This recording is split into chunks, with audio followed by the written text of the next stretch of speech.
Students, बच्चों कल हमने बात करी थी कस्टम्स एंड प्रैक्टिसेस। जो हमारा नियोलिथिक एज का मैन था वो कौन से कस्टम्स और कौन सी प्रैक्टिसेस फॉलो करता था। इसमें हमने डिवीजन ऑफ लेबर देखा था, मैन क्या काम करते थे, विमेन क्या काम करती थी, चिल्ड्रन क्या काम करते थे। ये सब हमने कल कस्टम्स एंड प्रैक्टिसेस में देखा था। आज हम पढ़ेंगे बच्चों चालकोलिथिक एज। ये क्या एज थी? ये 4000 BC से 2000 BC तक चली थी एज। इसमें क्या कैरेक्टरिस्टिक्स है ये देखते हैं। इस एज में जो फर्स्ट चीज़ हुई थी वो थी, and first and most important चीज़ आप कह सकते हो जिससे इस एज को मार्क किया जाता है, वो है डिस्कवरी ऑफ मेटल्स। ठीक है, एग्रीकल्चर की डिस्कवरी होने के बाद बच्चों क्या हुआ, जो मेटल्स आए उनकी डिस्कवरी होना एक बहुत बड़ा चेंज थी। क्यों? ह्यूमन प्रोग्रेस में, progress of human as well as civilisations means जो बहुत सारे आपके अर्ली मैन एक साथ अच्छे से रहने लग गए थे, फार्मिंग करने लग गए थे, ग्रुप्स में रहने लग गए थे रिवर्स के साइड में, तो वो पूरी एक सभ्यता बनाते थे। तो वो पूरी सभ्यता के प्रोग्रेस के लिए मेटल्स की डिस्कवरी एक बहुत इम्पॉर्टेंट पॉइंट था।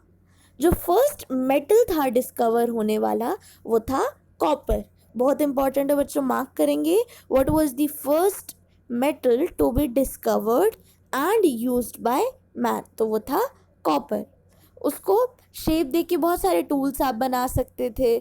ठीक है, तो ये पीरियड जब इंसान, या जब आप कह सकते हो मैन, कॉपर और स्टोन दोनों के टूल्स यूज करता था, इसको हम लोग चालकोलिथिक या कॉपर एज कहते हैं। बच्चों कॉपर या चालकोलिथिक एज क्या है? डिफाइन करने के लिए अगर आपको कोई बोले या डेफिनेशन पूछे तो आप क्या बोलोगे? The period when man used both copper and stone tools. इसके बाद और भी मेटल्स डिस्कवर हुए। हम लोग को जो मैन थे उनको पता चल गया उनको स्मेल्टिंग कैसे करनी है। मेटल्स की स्मेल्टिंग मीन्स भट्टे में उन्हें गलाना कैसे है, एंड बॉर्जिंग, उनको शेप कैसे देनी है। वो डिफरेंट एलॉयज बनाने लग गए। एलॉयज क्या होता है बच्चों?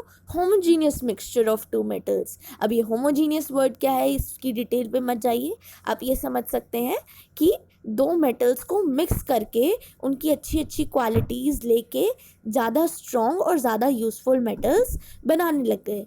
ठीक है, इसके बाद जो मेटल्स से बच्चों टूल्स या वेपन्स बनाए जाते थे वो कैसे हुआ करते थे? वो बहुत ज़्यादा शार्प और स्ट्रॉन्ग होते थे। किससे? स्टोन टूल्स से। फिर से बच्चों इस चीज़ को समझेंगे, जब दूसरे मेटल्स, पहले सबसे पहले क्या डिस्कवर हुआ? कॉपर डिस्कवर हुआ। ठीक है, तो जिस एज में मैन ने कॉपर एंड स्टोन दोनों के टूल्स यूज़ किए उसको हमने कहा चालकोलिथिक या कॉपर एज। ठीक है बच्चों, इसके अलावा कॉपर की डिस्कवरी के बाद और भी मेटल्स डिस्कवर होने लग गए, है ना। और कौन कौन से मेटल्स? बहुत सारे मेटल्स हमारे डिस्कवर हुए। और अब जब इतने सारे मेटल्स डिस्कवर हो गए तो अर्ली मैन ने, या आप कह सकते हो चालकोलिथिक एज के मैन ने क्या सीखा? उसने सीखा उनकी स्मेल्टिंग एंड बॉर्जिंग कैसे करनी है। स्मेल्टिंग एंड बॉर्जिंग मतलब, स्मेल्टिंग का मतलब होता है बहुत ज़्यादा हाई टेम्परेचर पे आप उसको मेल्ट करते हो। किसको? आपके मेटल को। ठीक है, आप उसको मेल्ट करते हो, उसमें जो बाकी इम्प्योरिटीज़ होती हैं, या आप सोच सकते हो जब नेचुरली मिनरल के फॉर्म में कोई मेटल मिल रहा है तो उसमें बहुत सारी इम्प्योरिटीज़ होंगी जो उसकी क्वालिटीज़ को अफेक्ट करेंगी। तो स्मेल्टिंग टाइम वो एक्स्ट्रा इम्प्योरिटीज़ भी चली जाती हैं जब हम भट्टे में उसको गलाते हैं। इसके बाद बॉर्जिंग। बॉर्जिंग मतलब जब बहुत हॉट हो तो आप उस पर हैमर मार के उसको परफेक्ट शेप देते हो। ठीक है, अपने टूल्स को। तो ये सब मैन ने सीखा। इसके बाद बच्चों फिर वो जो टूल्स बनाता था स्टोन से वो ज़्यादा शार्प और स्ट्रॉन्ग भी थे।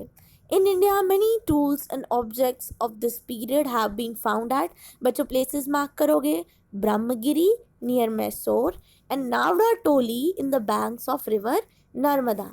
अब अपने असाइनमेंट क्वेश्चंस लिखो।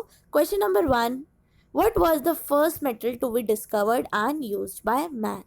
Question number 2, define Chalcolithic age. Yeah, what is Chalcolithic age? Number 3, आपको उन प्लेसेस के नाम लिखने हैं जहाँ पे tools and objects Chalcolithic as के पाए गए।